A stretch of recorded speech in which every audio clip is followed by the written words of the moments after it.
Gets an unimpressive win. Let's bring in Teddy Atlas now. And Teddy, what do you make of Canelo Alvarez's performance this past weekend?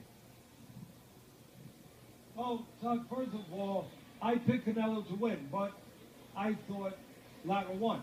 I thought that Floyd Mayweather showed a blueprint of how to beat Canelo when he beat him not too long ago. You change range, you change distance, you give angles, you work the outside, you keep him more balanced. And especially the early parts, for a lot of the fight, Lara followed that blueprint. He followed it very well. He pot shot it, he exposed Canelo in the way that Mayweather exposed Canelo.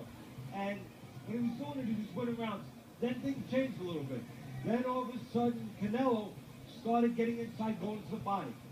Not chasing the head, which was elusive. Going to where he could find him. Downstairs, putting water, as I like to say, in the basement. And showing his greater physicality. When he did that, Canelo won rounds. But what Canelo did not do throughout the night, that made it the kind of fight I thought Lara won, was that Canelo did not use his jab enough. He did not jab to stabilize Lara on the outside, to take that snipering, that sniper attack, that outside punching away. He did not use a jab. So a lot of times when he was walking in, he did get caught on the way in, but he didn't get all the way there to the body. And when that happened, I thought, like, look, at the end of the night, 115, 113. Okay, can't argue with you. One guy likes aggression, another guy likes boxing. But come on, please. 117 to 111. Are you kidding me? Look, Golden Boy promotion, for the people that follow such things, they're in flux. They're having problems right now.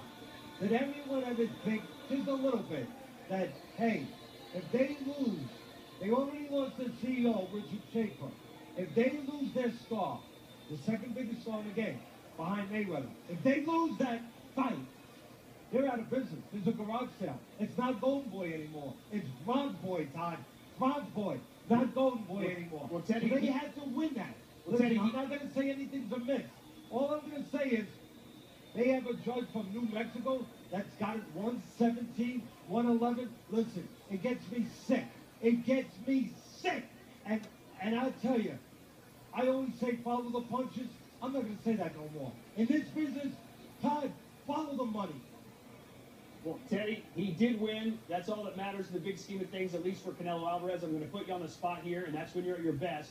People are talking about Canelo versus Miguel Cotto. All that matters in the big scheme of things, at least for Canelo Alvarez. I'm going to put you on the spot here, and that's when you're at your best.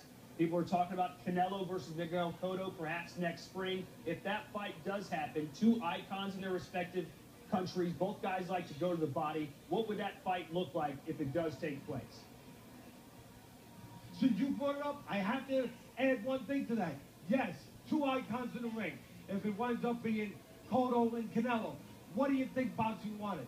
What do you think they want? Who do you think would make more money? Who? Canelo against Cotto or Canelo or Lara against Cotto?